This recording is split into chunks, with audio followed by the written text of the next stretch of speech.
हाँ भाई, cellular respiration.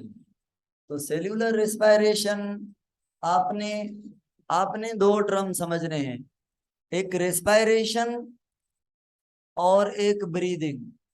पहले तो इनमें फर्क क्या है। ब्रीदिंग का मतलब है गैसेस की एक्सचेंज, जिसमें ऑक्सीजन हम अंदर लेंगे फूड को ब्रेक करने के लिए, है ना। और जब फूड को ब्रेक करेंगे C6H12O6 को, तो वहां से बनेगा CO2H2O एंड ATP। एटीपी के लिए तो ग्लूकोज को तोड़ते हैं बाय यूजिंग ऑक्सीजन।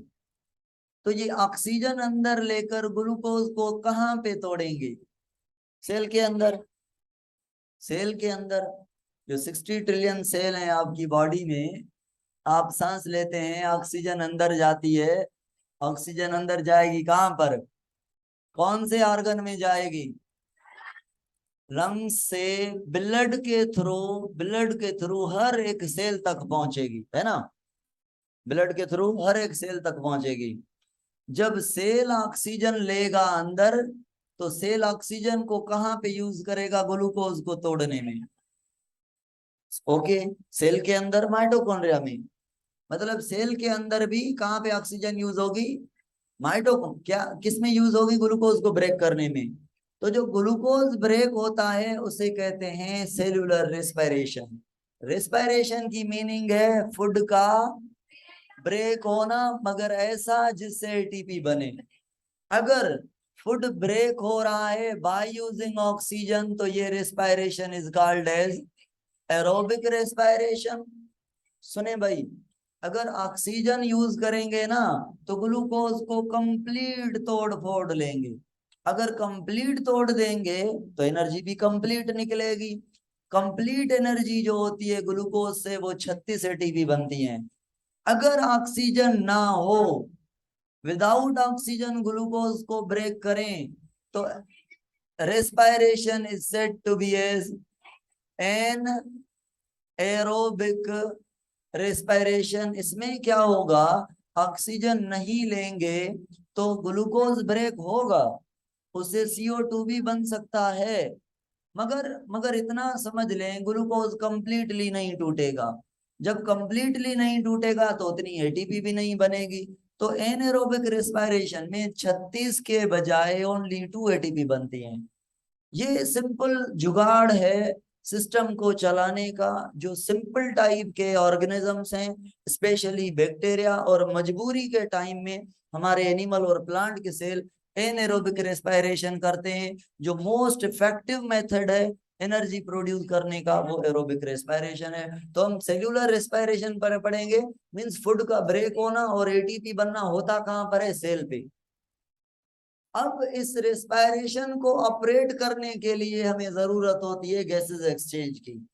अगर ऑक्सीजन ना ले अंदर, तो सेल्यूलर रेस्पिरेशन सही नहीं होगी, एरोबिक नहीं होगी। अगर अंदर कार्बन डाइऑक्साइड बन रहा है, इसको हम बाहर ना निकालें, तब भी बॉडी नहीं रह सकेगी। CO2 हीट पैदा करेगी, CO2 के बढ़ने से बॉडी की डेथ हो जाएगी। तो breathing is compulsory to operate the cellular respiration. Breathing किसके लिए काम करती है? सेल्यूलर। ये पहला स्टेप है, ऑक्सीजन लेंगे तो ये होगा।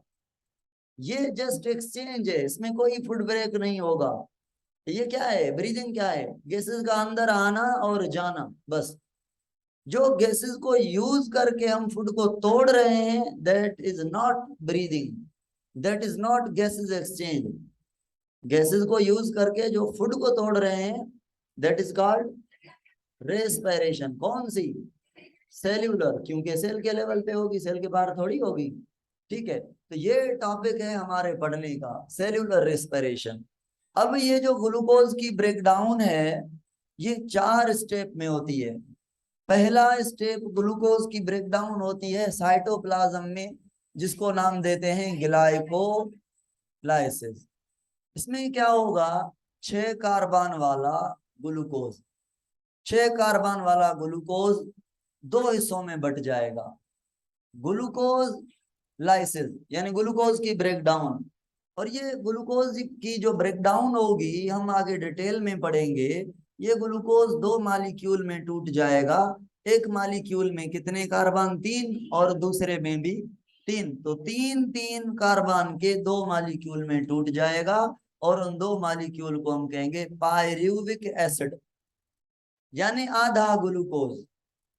ये जो ग्लाइकोलिसिस होगी, ग्लाइकोलिसिस इसको क्यों कह रहे हैं कि ग्लूकोज टूट रहा है दो हिस्सों में, इसलिए ये ग्लाइकोलिसिस हो गई यहां से यहां तक। और पता है ये प्रोसेस होगा साइटोप्लाज्म में, यानी ये माइटोकॉन्ड्रिया में नहीं होता, ये सेल्यूलर रेस्पिरेशन का हिस्सा है। मगर माइटोकॉन्ड्रिया कहता है मुझे नहीं इंटर होने देना। किसको नहीं इंटर होने देना? बड़े मॉलिक्यूल को, इवन ग्लूकोज को भी नहीं। तो माइटोकॉन्ड्रिया में इंटर होने के लिए हमने ग्लूकोज को तोड़ा दो हिस्सों में। अब पायरुविक एसिड को कहेंगे जाओ भाई, मैं जस्ट ओवरव्यू दे रहा हूँ ओवरऑल रेस्पिरेशन का। पहले ग्लाइकोलिसिस आज का हमारा टॉपिक है, इसको हम डिटेल में पढ़ रहे हैं कि ये 10 स्टेप पर मुश्तमिल है। 10 स्टेप इसमें पढ़ेंगे डिटेल से। इतना समझ लें कि ग्लूकोज टूटेगा दो पायरुविक एसिड में। और भी मैं कुछ चीजें पढ़ाऊंगा कि इसमें दो फेज हैं। एक में एनर्जी खर्च करेंगे, 2 एटीपी खर्च करेंगे, फिर दूसरे फेज में हमें 4 एटीपी मिलेंगी। तो 2 खर्च की 4 मिली, बची हमारे पास कितनी? तो हम कहेंगे ग्लाइकोलिसिस से 2 एटीपी मिलती हैं। तो मुझे बताएं क्या प्रोकैरियोट के पास माइटोकॉन्ड्रिया होता है? अच्छा, अगर ऑक्सीजन यूज ना हो तो बाकी के जो स्टेप्स हैं वो माइटोकॉन्ड्रिया में होने वाले हैं। ऑक्सीजन ना हो तो माइटोकॉन्ड्रिया ऑक्सीजन के विदाउट वो काम करेगा? नहीं करेगा। तो रेस्पिरेशन एरोबिक हो या एनएरोबिक हो, ग्लाइकोलिसिस होगी ही होगी। क्योंकि देखें प्रोकैरियोट में एनएरोबिक में भी 2 एटीपी बन रही है, इट मींस ग्लाइकोलिसिस हो रही है। ग्लाइकोलिसिस के बाद ऑक्सीजन को यूज करने वाला जो ऑर्गेनेल है माइटोकॉन्ड्रिया, उसमें जो बकाए 3 स्टेप होंगे वो नहीं होंगे अगर ऑक्सीजन नहीं होगी। Glycolysis is not dependent on the oxygen. तो खुद बजाते ग्लाइकोलिसिस खुद क्या है? एरोबिक स्टेप है या एनएरोबिक है? होगा दोनों में। खुद क्या है? ऑक्सीजन यूज कर रहा है? नहीं, खुद एनएरोबिक है। किसमें होगा? हर सेल में होगा। ऑक्सीजन हो या ना हो ये होना ही होना है। बाकी जो 3 स्टेप होंगे वो डिपेंडेंट हैं ऑक्सीजन पर। वो कहेंगे हम ऑक्सीजन के अलावा नहीं होने वाले। तो बाकी स्टेप क्या है? सुने सुने, मैं शॉर्ट ओवरव्यू दे रहा हूं आज बस। आज हम कोई टॉपिक नहीं पढ़ रहे हैं, जस्ट सेल्यूलर रेस्पिरेशन का ओवरव्यू पढ़ेंगे। तो पायरुविक एसिड एक बड़ा मॉलिक्यूल है, ये भी बड़ा है। क्यों? क्योंकि माइटोकॉन्ड्रिया के, आपने पढ़ा होगा सेल में कि माइटोकॉन्ड्रिया की बाहर वाली मेम्ब्रेन पर प्रोटीन लगी होती हैं जिनका नाम होता है पोरेंस। क्या प्रोटीन होती है? पोरेंस। चलो पायरुविक एसिड इनसे अंदर चला गया, it means outer membrane of mitochondria is permeable for pyruvic acid. जब अंदर वाली मेम्ब्रेन के पास जाएगा वो कहेगी भाई you are not allowed to enter in the matrix. अंदर तो आउटर स्पेस में तो आ गया है। मींस इनर मेम्ब्रेन क्या है? Permeable, selectively permeable. Very good, semi permeable, selectively permeable है। तो ये कहेगी भाई उस आपको थोड़ा और छोटा होना पड़ेगा। यहाँ पे छोटे होने के लिए ग्लाइकोलिसिस के बाद दूसरा रिएक्शन होगा जिसका नाम है लिंक रिएक्शन। लिंक क्यों कहते हैं? क्योंकि ये जब छोटा हो, कितने कार्बन है पायरुविक एसिड में? अब इस लिंक रिएक्शन में एक कार्बन डाइऑक्साइड यानी एक कार्बन निकलेगा, एक कार्बन निकलेगा in the form of carbon dioxide. इसको लिंक रिएक्शन कहते हैं। जब ये निकलेगा तो बाकी कार्बन कितने बचे? तो जो 2 कार्बन बचे उन 2 कार्बन को हम कहेंगे ये मॉलिक्यूल है पायरुविक एसिड का हिस्सा। पायरुविक एसिड तो नहीं कहेंगे। तो इस 2 कार्बन वाले मॉलिक्यूल का नाम है एसीटाइल। एसीटाइल 2 कार्बन वाली शुगर, यानी ग्लूकोज के 2 कार्बन, एक इधर निकल गया। यहां से क्या निकलेगा? CO2। क्योंकि इनर वाली मेम्ब्रेन ने कहा मुझे पायरुविक एसिड को अंदर नहीं छोड़ना, ये बड़ा है। कितना बड़ा है? ये कहती है जो मॉलिक्यूल 100 डाल्टन वेट से कम होगा वो क्रॉस कर सकता है, और पायरुविक एसिड का 110 डाल्टन वेट है। इसलिए कार्बन डाइऑक्साइड निकल रही है, कार्बन निकल रहा है। ठीक है, तो दो पायरुविक एसिड किस में कन्वर्ट हुआ? अब ये जो दो कार्बन वाला एसिटाइल है, इसके साथ एक और भी चीज लगती है जिसको हम कहते हैं कोएंजाइम। है कोएंजाइम का तो आपको पता है कि ऐसा मॉलिक्यूल जो एंजाइम के साथ काम करे उसे हम कोएंजाइम कहेंगे। ये चिपका हुआ है इस एसिटाइल के साथ, बस ये निकल जाएगा, ये कोई काम का नहीं है, ये एंजाइम के काम का है। ग्लूकोज का जो हिस्सा बचा है वो एसिटाइल है, दो कार्बन बचे हुए हैं। और ये पायरुविक एसिड भी किस में कन्वर्ट होगा? तो कितने लिंक रिएक्शन होंगे? दो पायरुविक एसिड है, एक ग्लाइकोलाइसिस होगी, दो पायरुविक एसिड, दो लिंक रिएक्शन, दो एसिटाइल कोएंजाइम में बनेंगे। ये दो एसिटाइल कोएंजाइम है, ये एक रिएक्शन में हिस्सा लेंगे। ये रिएक्शन साइंटिस्ट ने डिस्कवर किया है जिसका नाम है क्रेब्स। तो इस साइकिल को हम कहते हैं क्रेब्स, जिस साइंटिस्ट को डिटेल में पढ़ेंगे, जस्ट आज ओवरव्यू का डे है। तो क्रेब्स, इसमें क्या होगा? दो कार्बन डाइऑक्साइड ग्लूकोज में से निकलेंगी। हैं कितनी इसके पास? दो, दो ही निकल जाएंगे। इट मींस जो थर्ड रिएक्शन होगा उसका नाम है क्रेब्स साइकिल। इसमें आपका ग्लूकोज टोटली ब्रेक हो जाएगा। क्यों भाई टोटली? एक कार्बन डाइऑक्साइड यहाँ पे, दो यहाँ पे, कार्बन कितने थे इसके पास? तीनों ही गए। इसके भी एक यहाँ पर, दो क्रेब्स साइकिल में जाएंगे। तो क्रेब्स साइकिल में टोटल ग्लूकोज ब्रेक हो गया। चौथा स्टेप जो होता है वो होता है इलेक्ट्रॉन ट्रांसपोर्ट चेन। अब थोड़ी बात सुननी है। अब मैं पढ़ाऊंगा कि इलेक्ट्रॉन ट्रांसपोर्ट चेन क्यों होती है, और मैं ये पढ़ाऊंगा कि ये जो रिएक्शंस हुए हैं इनमें हुआ क्या है। सुनिए, ग्लूकोज के कौन सी चीज के पास एनर्जी है? कार्बन के पास, हाइड्रोजन के पास, या ऑक्सीजन के पास? हाइड्रोजन के पास। तो भाई ग्लाइकोलिसिस में हमने ग्लाइकोलिसिस की, ग्लूकोज को तोड़ा। उसमें हम डिटेल में जब पढ़ेंगे ना, जब डिटेल में पढ़ेंगे तो हम पढ़ेंगे कि ग्लाइकोलिसिस में बनी है NADH भी। NADH मींस जब ग्लूकोज को हम तोड़ रहे थे तो उससे हाइड्रोजन निकल रही थी, और उस हाइड्रोजन में क्या है? इलेक्ट्रॉन और प्रोटॉन। इलेक्ट्रॉन में क्या है? एनर्जी। तो इस एनर्जी से हम बना सकते हैं क्या? एटीपी। एटीपी भी बनी है चार, और उसके अलावा NADH भी बनी है। तो NAD, हाइड्रोजन भी बनी है। तो हाइड्रोजन को किसने रखा है? NAD ने। तो ये हाइड्रोजन काम की है या नहीं? किस काम की है? एटीपी बनाने के लिए। तो ये दो NADH आपको ग्लाइकोलाइसिस में मिलेंगी। अब ये जो कार्बन निकल रहा है यहां से, जहां से कार्बन निकल रहा है वहां से हाइड्रोजन भी निकल रही है। तो जहां से कार्बन निकल रहा है वहां से हाइड्रोजन निकल रही है, और इसको कौन लेगा? NADH। तो यहाँ पे भी NADH बनेगा, लिंक रिएक्शन में भी दो NADH बनेगी आपके लिए। ये भी काम किए, पता नहीं कौन से काम किए। एक यहाँ पर, एक यहाँ पर, दो। ठीक है, एक कार्बन डाइऑक्साइड यहाँ पे रिलीज होगा, कार्बन निकला, उसके पास हाइड्रोजन भी थी, वो भी निकली। ये हम डिटेल में पढ़ेंगे, जस्ट मैं आज ओवरव्यू दे रहा हूँ। ठीक है। हाँ भाई, क्रेब साइकिल में भी जहां जहां पे कार्बन निकले तो हाइड्रोजन भी निकली होंगी। कुल मिला के रट्टे वाली बात कर रहा हूं आज मैं रट्टे वाली बात कर रहा हूं कि क्रेब साइकिल में भी तीन NADH आपको मिलेंगे, तीन, और एक FADH भी मिलेगा। अब NADH और FADH के बीच क्या फर्क है? ये इससे, इसके साथ भी हाइड्रोजन है, इसके साथ भी हाइड्रोजन है। फर्क ये है, ये फ्लेविन वाला है, ये निकोटीन वाला है, बस। दोनों डाइन्यूक्लियोटाइड, दोनों हाइड्रोजन ले रहे हैं। अब मुझे बताएं ये क्यों है? ये इसलिए है, यहाँ पे हाइड्रोजन वाले इलेक्ट्रॉन आएंगे और उनको ट्रांसपोर्ट किया जाएगा, और वो जो इलेक्ट्रॉन ट्रांसपोर्ट होंगे चेन के फॉर्म में होंगे। माइटोकॉन्ड्रिया की अंदर वाली मेम्ब्रेन पर प्रोटीन के कॉम्प्लेक्स होंगे चार। इन पर सारे NADH, कौन से? दो ग्लाइकोलाइसिस वाले, दो लिंक रिएक्शन वाले, और तीन एक क्रेब साइकिल और तीन दूसरी क्रेब साइकिल वाले। हाँ, एक FADH एक क्रेब साइकिल में और एक दूसरी में। तो कुल मिला के तीन और तीन छह, NADH क्रेब साइकिल से, दो लिंक रिएक्शन से, दो ग्लाइकोलाइसिस से, यानी NADH कितने? 10 NADH आकर इस इलेक्ट्रॉन ट्रांसपोर्ट चेन पे अपने क्या दे के जाएंगे, इलेक्ट्रॉन यानी हाइड्रोजन देकर जाएंगे।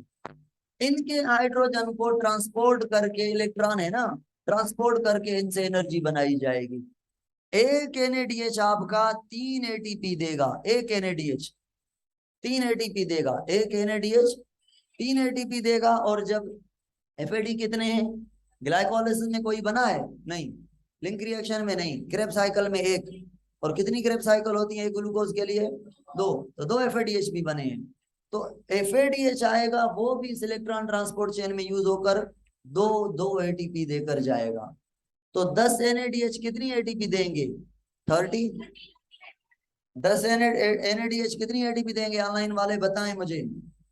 एक NADH 30 और दो FADH हैं, एक दो दो देता है, तो वो कितनी देंगे, 4। 30 और 4, 34 ATP हमें मिलेंगी इलेक्ट्रॉन ट्रांसपोर्ट चेन से। 2 ATP हमें मिली थी ग्लाइकोलाइसिस से। और सुने और सुने और सुने, अपने भेजे में एक बात डाल लें। मैंने इन सिंपल वे कहा था कितनी ATPs बनती हैं। अब मैं क्लेश क्रिएट कर रहा हूं खुद कि भाई जो प्रोकैरियोट होते हैं वो बड़े तेज होते हैं, वो ग्लूकोज से 38 ATP बना लेते हैं। और जो यूकैरियोट होते हैं वो बेचारे 36 बना पाते हैं। ये डिफरेंस क्या है सुनी, अब काउंट करेंगे ना तो हमें 38 ATP मिलेंगी, देखना सुनी भाई। ग्लाइकोलाइसिस में कितनी ATP, दो, टोटल 4। वैसे दो काउंट करेंगे, दो कंज्यूम कर ली थी। और लिंक रिएक्शन में कोई ATP नहीं, दो NADH। चलो क्रेब साइकिल में 3 NADH, दो FADH, एक FADH और एक ATP भी बनती है। ये आज मैं रट्टा लगवा रहा हूँ, ये आज मैं पढ़ा नहीं रहा, मैं ग्राउंड बना रहा हूँ इन चीजों का। रट्टा लगा लें कि क्रेब साइकिल में हम पढ़ेंगे कि 3 NADH बनेंगी। आज तो हाँ ही कर सकते हैं ना, तो पढ़ तो नहीं सकते, आज हाँ ही करनी है। 3 NADH, एक FAD, एक ATP। कितनी क्रेब साइकिल में, एक नहीं। क्रेब साइकिल कितनी होंगी, तो दो क्रेब साइकिल, इट मीन 3 और 3 6 NADH। दो क्रेब साइकिल मीन दो FADH, दो ATP। तो दो ATP ग्लाइकोलाइसिस वाली, दो ATP क्रेब साइकिल वाली, 4 और 34 यही, ठीक है ना। ये हो जाएंगी टोटल 38। 34 कौन सी और दो कौन सी, क्रेब साइकिल वाली और दो, लिंक रिएक्शन में कोई ATP नहीं बनेगी। 38 ATP हम बनाएंगे। अब बताएं इलेक्ट्रॉन ट्रांसपोर्ट चेन क्यों हुई, ATP बनाने के लिए। डायरेक्ट तो ATP बनती ही नहीं ग्लूकोज को तोड़ने से। ग्लूकोज में जो हाइड्रोजन रिलीज होगा, उस हाइड्रोजन से जो इलेक्ट्रॉन निकलेंगे उनमें ATP मैक्सिमम बनेगी। तो भाई इलेक्ट्रॉन ट्रांसपोर्ट चेन सबसे ज्यादा हमें अजीज है, सबसे ज्यादा हमें इंपॉर्टेंट है, वो तो करना ही करना है, ठीक है। वो बड़ा महंगा वाला प्रोजेक्ट है हमारा रेस्पिरेशन का। चलो हम डिटेल में पढ़ेंगे ये मसला कि यूकैरियोट में कम क्यों, ऐसा क्या है। अब ये 3-4 दिनों की बात मैंने समराइज करके आज ओवरव्यू में बताई है। अब इसको हम स्टार्ट करते हैं ग्लाइकोलाइसिस से। एक स्क्रीनशॉट ले लें जल्दी। एसिटाइल जो जो वेट आ वो 80 खां अबव, 80 डाल्टन खां अबव, 90 जे अप्रोक्सीमेट यार, 90 तेने जो लगायो रटो तो केतरो वेट दस। जी सर।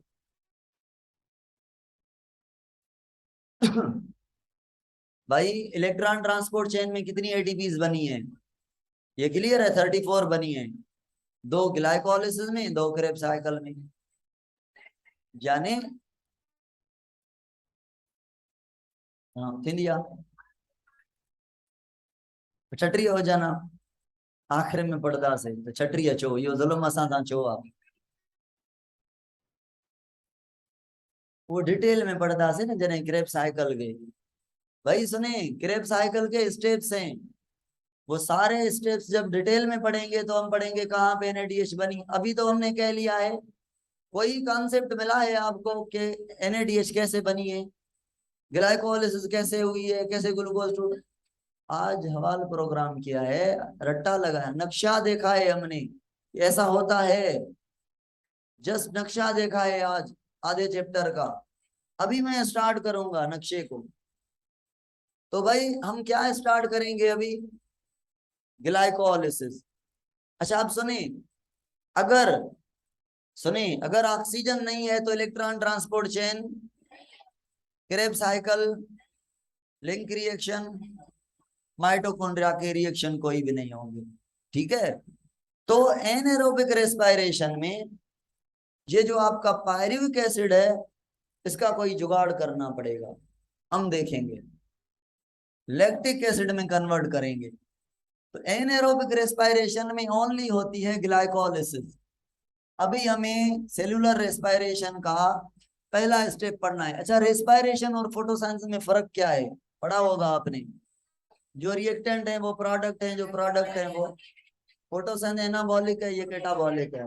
फोटोसिंथेसिस एंडरगोनिक है, ये एक्सर्गोनिक है।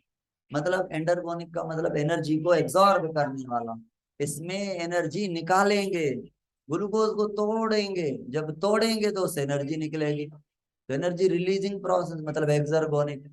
और फोटोसिंथेसिस एंडोथर्मिक रिएक्शन है, हीट को एब्जॉर्ब करना, यहाँ पे हीट प्रोड्यूस की जाएगी ग्लूकोज से।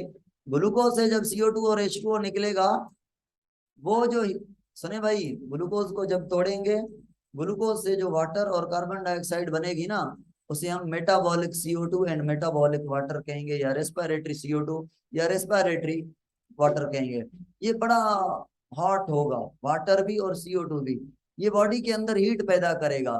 तो सर्दियों की मौसम में क्या हमें पानी को बॉडी से रिलीज करना चाहिए सर्दियों में?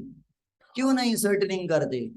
क्योंकि जो रेस्पिरेशन से अंदर पानी बनता है वो गर्म होता है, वो अंदर गर्मी पैदा करता है। बाहर ठंड है, बाहर ठंड है तो हमारी बॉडी भी ठंडी होती है ना। अगर 37 सेंटीग्रेड से टेम्परेचर कम हो गया तो एंजाइम कैसे काम करेंगे? तो अंदर गर्मी को मेंटेन करने के लिए अंदर वाटर गर्म रखना चाहिए।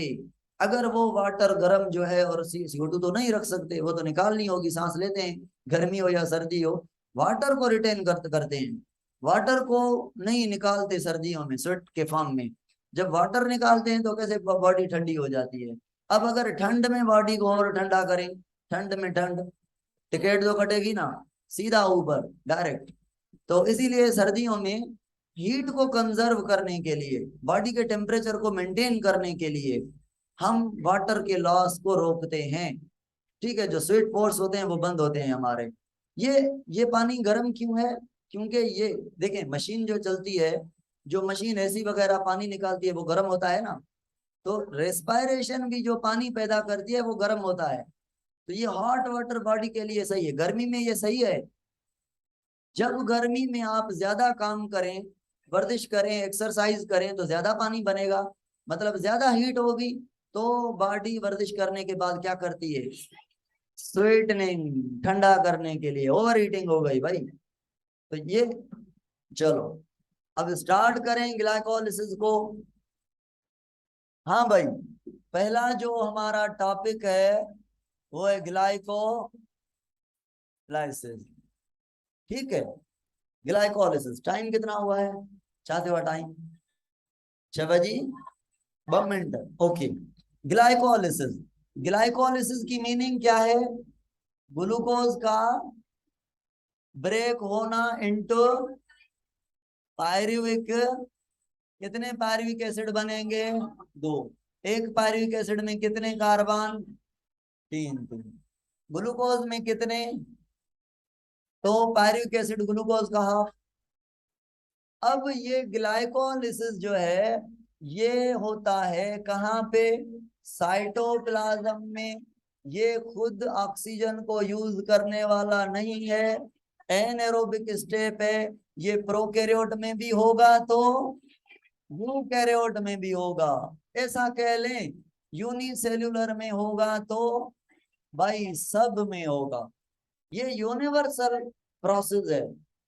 ये ऐसा कोई भी ऑर्गेनिज्म नहीं है जिसमें ये ना हो, ये सब में होता है। जिसमें सेल होगा उसमें ये होगा, सर सेल में होगा, इसीलिए इसको यूनिवर्सल प्रोसेस कहते हैं। और ये ग्लाइकोलिसिस क्या मैं कह सकता हूं, एन एरोबिक ऑर्गेनिज्म में मेन सोर्स है एनर्जी का। मेन सोर्स है भाई, मेन सोर्स है एनर्जी का। एनएरोबिक में कितनी एटीपी बन रही है, तो उनको कौन सा प्रोसेस एटीपी दे रहा है? इट मींस ग्लाइकोलिसिस के अलावा उनमें link creation, Krebs cycle, electron transport chain नहीं हो रहे। दो एटीपी वो ले रहे हैं सिर्फ ग्लाइकोलिसिस से।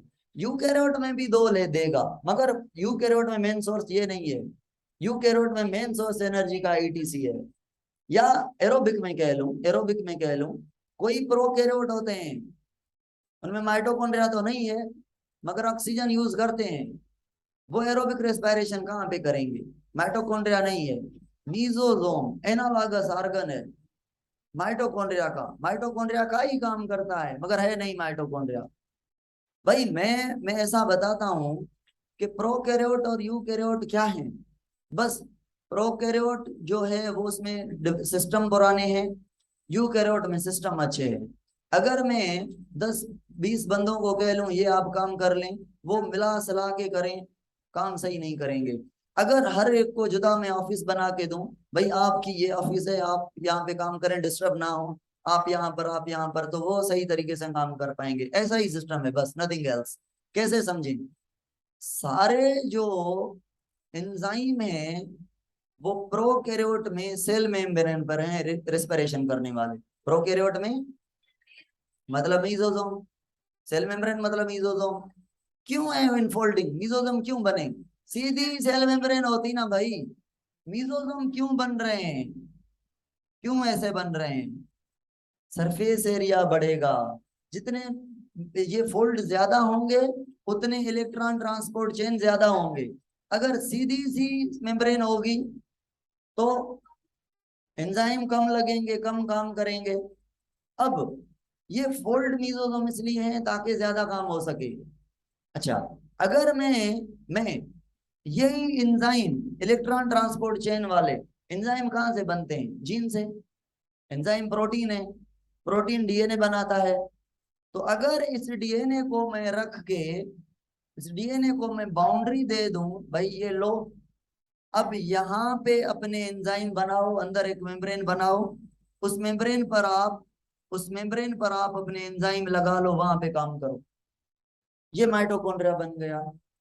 अब प्रोकैरियोट में यही काम खुली सेल मेम्ब्रेन पर हो रहा था, यूकैरियोट में यही काम माइटोकॉन्ड्रिया के अंदर हो रहा है। वहां पे भी एनर्जी बनेगी, यहाँ पे भी एनर्जी बनेगी। एक मसला है, वो हम लास्ट में डिस्कस करेंगे, थोड़ा बता रहा हूं सुने। मसला क्या है? ऑक्सीजन को यूज करने के लिए सीधी सी ऑक्सीजन प्रोकैरियोट में मीजोसोम तक आ जाएगी, कोई मेम्ब्रेन पास करनी नहीं पड़ेगी माइटोकॉन्ड्रिया की। मगर यूकैरियोट में जो ऑक्सीजन सेल से अंदर आएगी, उसे माइटोकॉन्ड्रिया की एक मेम्ब्रेन और दूसरी मेम्ब्रेन भी क्रॉस करके अंदर जाना पड़ेगा। ऑक्सीजन को तो कोई मसला नहीं माइटोकॉन्ड्रिया में अंदर जाने के लिए, डिफेन के थ्रू जाएगी। मगर मुझे बताएं, ग्लाइकोलाइसिस से जो एनएडीएच बनेगी उनको भी तो अंदर जाना पड़ेगा ना। इलेक्ट्रॉन ट्रांसपोर्ट चैन क्या कहाँ पे होगी यूकैरियोट में? माइटोकॉन्ड्रिया के अंदर, माइटोकॉन्ड्रिया के अंदर। तो एनएडीएच का अंदर जाना होगा, वहां पे मसला होता है। यूकैरियोट में ये जो एनएडीएच ग्लाइकोलाइसिस वाली हैं, ये जब अंदर जाती हैं तो ये 3 के बजाय 2 एटीपी देते हैं। ये मैं इलेक्ट्रॉन ट्रांसपोर्ट चेन में पढ़ाऊंगा, ये मसला है। ग्लाइको एनएडीएच कितनी एटीपी देती है? In general 3।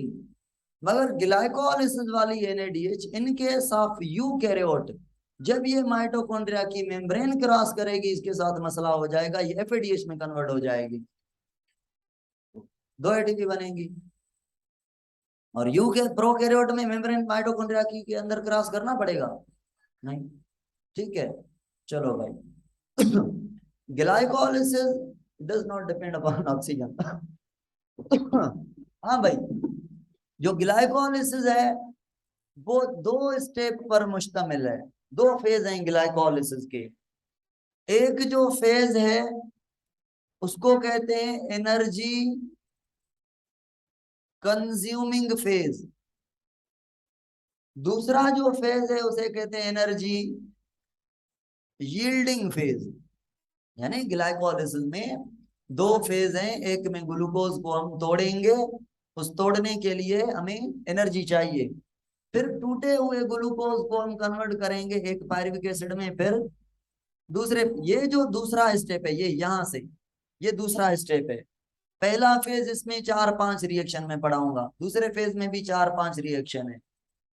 इतने सारे रिएक्शन पढ़ने हैं हमें, सिंपल है, बिल्कुल सिंपल है। ये ऐसा नहीं ग्लाइकोलाइसिस बस आया, हमने डंडा लिया, ग्लूकोज को मारा, 200 में बट गया। 10 स्टेप हैं, आहिस्ता आहिस्ता आहिस्ता ग्लूकोज को पायरुविक एसिड में कन्वर्ट करना है। तो पहला स्टेप हम यहाँ पे क्या लगाएंगे, एटीपी लगाएंगे, कितनी, 2। तो पहले स्टेप को क्या, फेज को क्या कहते हैं, एनर्जी कंज्यूमिंग। और दूसरे में 2 लगा के हमें कितनी मिलती है, 4। तो ये एनर्जी यील्डिंग। तो इसको मैं क्या प्रिपरेटरी फेज भी कह लूं, यील्डिंग फेज। ठीक है, चलो भाई अब पहले फेज को स्टार्ट करते हैं, एनर्जी कंज्यूमिंग को, जहां पे हम ग्लूकोज को तोड़ने की तैयारी करते हैं। ग्लूकोज के तोड़ने के पहले फेज को हम आज ही पढ़ लेंगे। ये भाई आपके सामने है पड़ा, ग्लूकोज कितने कार्बन है, 6। अब एंजाइम आ रहा है जिसका नाम है hexokinase. Kinase, kinetic energy, kinase का मतलब क्या है, काइनेटिक एनर्जी एटीपी है। यानी हेक्सो का मतलब है, हेक्सो शुगर पे काम करेगा और एटीपी यूज करेगा, है ना, नाम से यही लग रहा है, हेक्सो काइनेज। 6 कार्बन वाली शुगर पे आके एटीपी बाइंड करेगा। एंजाइम को क्या कहा, हेक्सोकाइनेज। क्या मैं कह सकता हूं इस एंजाइम को ग्लूकोकाइनेज भी, क्योंकि जो एटीपी लगाएगा वो किस पर लगाएगा। अब सुनिए, ये एंजाइम आकर ग्लूकोज को कन्वर्ट करके जाएगा ग्लूकोज 6 फॉस्फेट में। ग्लूकोज 6 फॉस्फेट का मतलब क्या है, ग्लूकोज 6 फॉस्फेट का मतलब है जो छठा कार्बन है वहां पे फॉस्फेट ऐड करेगा। भाई फॉस्फेट कहाँ से लाएगा, तो क्या मैं कहूं ये जो ग्लूकोकाइनेज एंजाइम है, या ग्लूकोकाइनेज या हेक्सोकाइनेज, दोनों नाम सही है, एक्चुअल ये सही है, या हाँ काइनेज भी कह सकते हैं। और ट्रांसफरेज क्यों कहते हैं, आपने एंजाइम में टाइप्स पढ़े हैं, ऐसा एंजाइम जो OH और H के अलावा, OH और H को ट्रांसफर करने वाला हाइड्रोलेस भी होता है, इनके अलावा जो फास्फोरस नाइट्रोजन वगैरह एक के दूसरे मॉलिक्यूल पर ट्रांसफर करे वो ट्रांसफरेज है। इस एंजाइम ने क्या किया, एटीपी से फास्फेट लेकर ग्लूकोज को दिया, ये एंजाइम क्या हो गया, ट्रांसफरेज। असली नाम इसका क्या है, ग्लूकोकाइनेज। क्यों, एनर्जी दे रहा है, और ग्लूको क्यों, ग्लूकोज को दे रहा है, या जनरल सिंपल में काइनेज कह सकते हैं हम। ये मोटा नाम है, ये स्पेसिफिक नाम है, और ट्रांसफरेज फंक्शन क्या कर रहा है उसके हवाले से नाम है। बहरहाल एक कोई नाम याद रखें ना रखें इट्स ओके, याद खुद ब खुद हो जाएगा। पहले स्टेप में क्या हुआ, ग्लूकोज कन्वर्ट हुआ। भाई एक्चुअली ये हथौड़ा लगाया, डंडा लगाया ग्लूकोज को, फास्फेट का, एनर्जी का, नहीं टूटा, ग्लूकोज नहीं टूटा, ग्लूकोज ने कहा मैं नहीं टूटने वाला ऐसे। तो फिर सिस्टम ने सोचा भाई ग्लूकोज नहीं टूट रहा तो क्या करें, फ्रक्टोज ने कहा मैं टूट जाऊंगा। फिर हमने कहा चलो ग्लूकोज को फ्रक्टोज में कन्वर्ट कर लेते हैं। और आपको पता है ग्लूकोज और फ्रक्टोज आपस में भाई भाई हैं, आइसोमर्स हैं। तो दूसरा जो रिएक्शन होगा वो ग्लूकोज 6 फास्फेट कन्वर्ट होगा फ्रक्टोज 6 फास्फेट में। फर्क क्या, कीटोन ग्रुप बनाना है एल्डिहाइड से, बस शिफ्टिंग करनी है ग्रुप्स की। तो ये रिएक्शन कहलाएगा आइसोमराइजेशन, और एंजाइम कहलाएगा आइसोमरेज। ठीक है, ग्लूको आइसोमरेज, ग्लूकोज से फ्रक्टोज बनाने वाला आइसोमरेज एंजाइम, रिएक्शन आइसोमराइजेशन। इस रिएक्शन को क्या कहेंगे, पहले को फास्फेट देने वाले को फास्फोराइलेशन। फास्फोराइलेशन, क्या फास्फोराइलेशन की ये मीनिंग है खाली एटीपी बनना, आपने ये पढ़ी है, पता है मीनिंग एक्चुअल क्या है? फास्फोराइलेशन, पढ़ा है ना कॉन्सेप्ट। फास्फो का मतलब है और राइलेशन का मतलब है रिलेशन। फास्फेट का किसी के साथ रिलेशन, किसी को के साथ फास्फेट जोड़ लेना, ये फास्फोराइलेशन है। अब ग्लूकोज के साथ जोड़ें या एडीपी के साथ जोड़ लें, तो every phosphorylation is not ATP formation, but every ATP formation is phosphorylation. ATP तो फास्फेट के समान नहीं बनेगी ना। ओके, ऑनलाइन वाले भेजे में जा रही हैं बातें। Okay, but every ATP is phosphorylation, yes. Aqsa बिल्कुल, सकीना बिल्कुल ऐसे ही है। चलो, बाकी को भी समझ आया? डर जा रहा है। सुगंध भी होंगी, नैन्सी भी होंगी। अरे भाई हूँ छोकरी हूँ, जागो तू कौन? सुन पाई हूँ, नैन्सी अच्छी भाई। हाँ, सुगंध भी आ गई अक्सर। चलो भाई आ जाएं। फ्रक्टोज सिक्स फास्फेट ने कहा भाई, सुने, ऐसे में नहीं टूटने वाला, मुझे भी एनर्जी दो। एक एटीपी का मेरा भी हक है। तो फ्रक्टोज सिक्स फास्फेट को कितनी एटीपी देंगे अब? एक। एक ऑलरेडी इस्तेमाल कर चुके हैं हम। अब एक और एटीपी इस्तेमाल करेंगे, ये एटीपी कन्वर्ट हो जाएगी एडीपी में, इसका फास्फेट दिया जाएगा। फ्रक्टोज की स्ट्रक्चर तो बना लें, देखें। फ्रक्टोज भाई, ओपन बनाता हूं मैं सिंपल समझाने के लिए। ये फ्रक्टोज है, दूसरे कार्बन पर कीटोन ग्रुप लगा हुआ है, ग्लूकोज के पहले पर O H, H and C H, ठीक है, एल्डिहाइड। ये ग्लूकोज है, ग्लूकोज सिक्स फास्फेट, ये फ्रक्टोज सिक्स फास्फेट। अब यहाँ पे कौन सा, यहाँ पे क्या लगा हुआ है? अब ये फ्रक्टोज वही, एक फास्फेट लगा हुआ था पहले, अब यहाँ पे भी फास्फेट लगा लें। हाँ भाई, तो मुझे बताएं फ्रक्टोज को क्या कहेंगे? कहेंगे फ्रक्टोज। फ्रक्टोज के वन पर भी सिक्स पर भी दो phosphate, fructose one six by phosphate. Reaction number कौन सा? तीसरा। पहला फास्फोराइलेशन, दूसरा आइसोमराइजेशन, तीसरा फिर फास्फोराइलेशन। अब एक एंजाइम आएगा जो इसको तोड़ेगा। अब पूछ रहे हैं फ्रक्टोज से, भाई अब टूटोगे? कह रहा है हाँ, मैं रेडी हूं टूटने के लिए, बहुत खा लिया मैंने, अब मुझे तोड़ सकते हैं आप। अब मुझे एनर्जी दोनों साइड से बराबर है। तो एक एंजाइम आएगा, बीच से डंडा लगाएगा, केटालाइटिक एंजाइम होगा तोड़ने वाला। जो केटालाइटिक एंजाइम होगा फ्रक्टोज को तोड़ेगा, और तोड़कर कौन कब मुझे बताएगा, ऑनलाइन वाले भी कमेंट में बताएं कि राइट वाले पोर्शन से, यानी इस पोर्शन से, या लेफ्ट वाले पोर्शन, इस पोर्शन से अल्डिहाइड ग्रुप किससे बनेगा? अल्डिहाइड शुगर लेफ्ट से, क्योंकि राइट पे तो कीटोन लगा हुआ है। तो जो एंजाइम है उसका नाम है एल्डोलेज, यानी कौन सी शुगर बनाने वाला?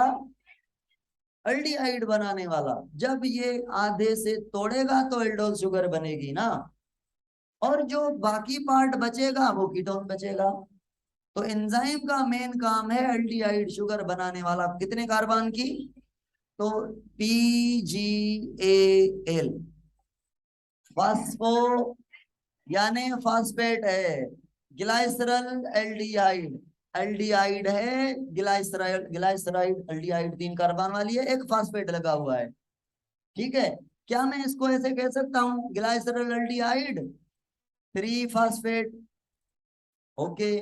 हाँ भाई, दूसरा जो कीटोन बचा है उसे कहेंगे डाई। मुझे ये बताएं अगर ट्रायोल शुगर है, कीटोन है, तो कितने कार्बन पर OH ग्रुप होगा? दो पर। तो डाई हाइड्रोक्सी, यानी दो कार्बन पर हाइड्रोक्सिल ग्रुप होंगे। शुगर है एसीटोन और लगा हुआ है phosphate, di hydroxy acetone phosphate. ये किसने बनाए? बनाना क्या चाह रहा था ये खुद ब खुद बनाया। तो ये आगे काम नहीं करेगा ग्लाइकोलाइसिस में भाई। कितने स्टेप हो गए? स्टेप नंबर चौथा। चौथे स्टेप को क्या कहेंगे? तोड़ने वाला।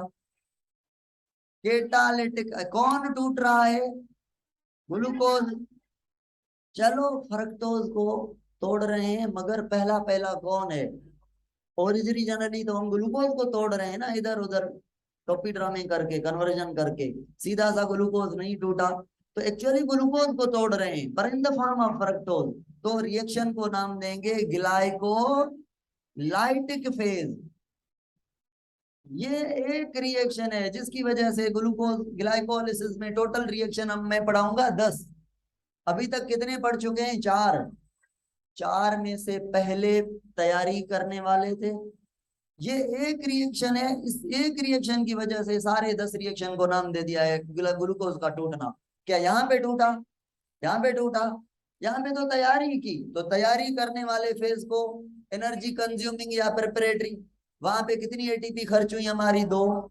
कौन किस में कन्वर्ट होया, ये हमने समझ लिया। अब जो दूसरा फेज आएगा वहां पे हमें पैसे मिलेंगे, जितना हमने इन्वेस्ट किया है उससे दोगुना मिलेगा। ठीक है, क्या मैं इसको इन्वेस्टमेंट फेज कह लूं? पूछता है, ऐसे भी पूछता है। तो ये यील्डिंग फेज है। अब यहाँ पे क्या होगा सुनिए, यहाँ पे मैं खत्म कर रहा हूँ क्लास को, कल यहाँ से कंटिन्यू करेंगे। सुने, एक बात सुने, अब ये भी 3 कार्बन की शुगर है और ये भी, फर्क ये है, ये एल्डिहाइड है और ये कीटोन, ये फर्क है। इसमें भी एक फास्फेट है, उसमें भी एक फास्फेट है। ओके, अब सुने, दोनों एक दूसरे के आइसोमर्स हैं। पीजीए आगे चल के फाइनल कन्वर्ट होगा पायरुविक एसिड में। इसमें भी बहुत सारे रिएक्शन होंगे, 10 तो होंगे ना, अभी तक 4 हुए हैं। अब ये डीएचएपी कहेगा मैं क्यों बना हूं, तो इसको कहा आप गलती से बन गए हो, आप वापस आ जाओ पीजीए में कन्वर्ट होकर। तो अब कौन कन्वर्ट करेगा? भाई आइसोमर है तो एंजाइम काम करेगा, फिर वो कीटोन को एल्डिहाइड में कन्वर्ट करेगा। फिर कितने पीजीए बन गए? एक इसने बनाया, दूसरा गलती को सुधारने के लिए कीटो आइसोमरेज ने कीटोन का, गौर से सुने ना, तो 2 पीजीए बन गए, तो पायरुविक एसिड भी कितने बनेंगे? ये आगे कल चीज पढ़ेंगे। तो ये डायरेक्टली आगे नहीं यूज होगा पायरुविक एसिड की फॉर्मेशन में। तो 5वां स्टेप कौन सा हुआ? इस ना यूज होने वाले को यूज होने में कन्वर्ट करना, आइसोमराइजेशन। ये 5 फेज आते हैं पहले प्रिपरेटरी फेज में। ठीक है, 5 को कहेंगे preparatory phase. Consist of how many phases? Preparatory phase में ग्लूकोज कन्वर्ट हुआ किसमें? स्टेप टोटल कितने? And glycolytic phase is one of them. और 2 फेज ऐसे जहां पे एटीपी यूज हुई। ये रट्टे लग गए, बस कल भी ऐसे रट्टे लग जाएंगे। कोई चीज डिफिकल्ट नहीं, आज के लिए इतना काफी है। व्हाट यू से ऑनलाइन वालों, it is enough for today. भाई थोड़ी थोड़ी प्रॉब्लम होगी, थोड़ा मसला होगा कंबाइन क्लास चलाने में, but you have to adopt this situation for a week और 2 वीक।